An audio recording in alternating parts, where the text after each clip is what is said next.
High-level college athletics operates as an intense physical contest on the floor, but above the rim, it is rapidly accelerated into an abstract, highly efficient commodity exchange, where talent is actively traded and monetized. The arrival of the name, image, and likeness, or NIL era, marks the exact moment college basketball transitioned into an explicit, highly monetized marketplace, allowing athletes to finally capture their own commercial value. A common assumption dictates that expanding market wealth naturally delivers parallel progress for the foundational demographic driving that value. When the pie grows, the workers who baked it expect a larger slice. To test that assumption, we can isolate the NCAA's official demographics database over a strict 10-year analytical window from the 2016 to 2025 academic years. This graph shows two diverging realities over that exact decade. On the left axis, total estimated market valuation is soaring. On the right side of the graph, the domestic Black roster footprint in top-tier basketball programs is actively shrinking. This divergence forces a strict evaluation. Is the system delivering equitable progress for its core labor force, or is it merely masking demographic displacement through sheer overall growth? We begin by isolating Division I basketball as Tier 1. This classification isolates the exact programs serving as the primary financial and professional pipeline for the entire sport. This bar chart tracks Division I men's basketball rosters. Between 2016 and 2025, total slots expanded by 220. Yet inside that overall growth, the core demographic data fractures. Domestic Black men suffered a net loss of 282 slots in that same window. Pivoting to women's Division I basketball, we see a sport experiencing a massive recent surge in audience engagement, media rights, and targeted monetization. This chart now displays the women's data, revealing an even sharper contraction. While total rosters grew by 96 slots over the decade, the domestic Black headcount plummeted by 455 slots. We are not looking at a dropping percentage share caused by statistical dilution. This is an absolute raw headcount loss of human beings from the rosters. Structural expansion in a market does not inherently protect foundational labor groups from absolute contraction.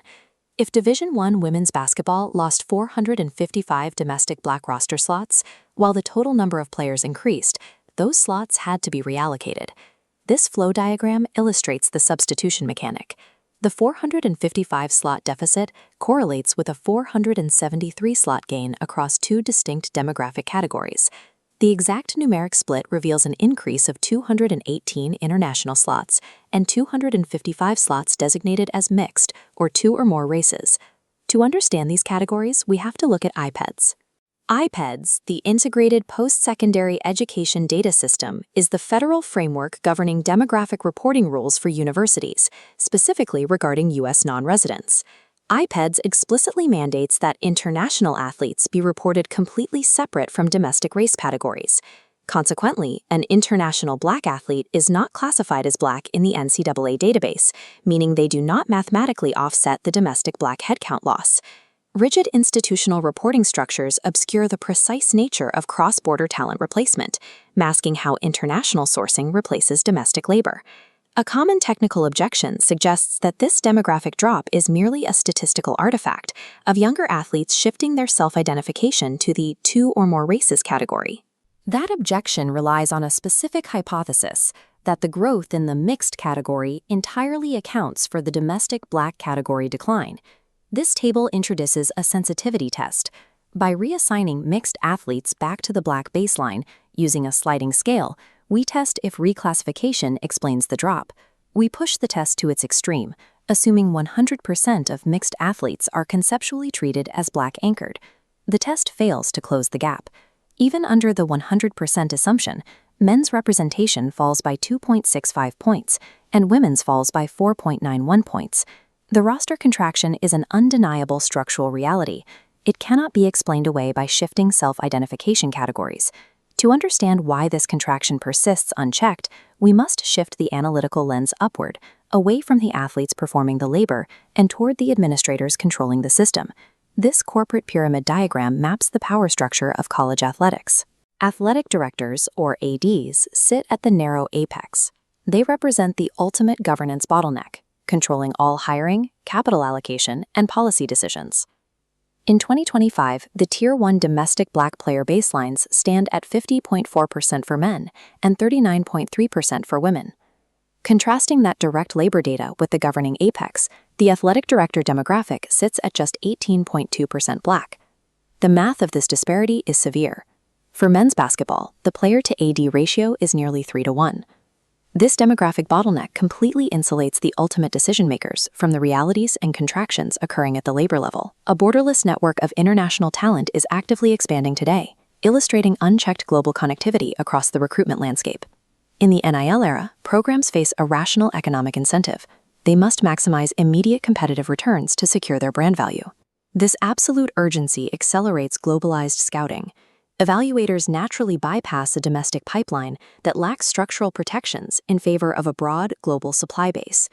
We can verify this by contrasting the Tier 1 professional pipeline with Tier 2 basketball, which encompasses Divisions 2 and 3. Domestic Black participation remains relatively stable in Tier 2. The contraction is strictly isolated to the highly monetized layer of the sport.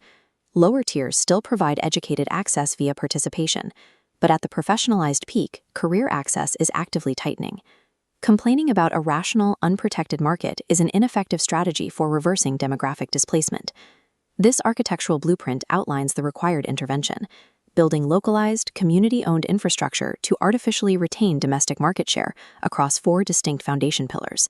The first 2 pillars are the participation and development modes.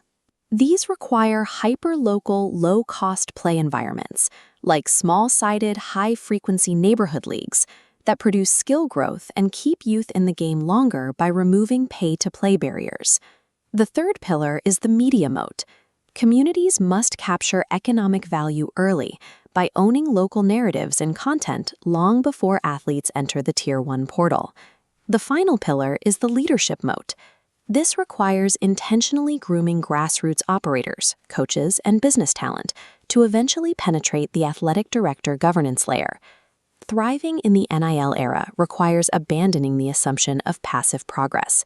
Communities must aggressively build owned economic infrastructure to protect their stake in the market they built.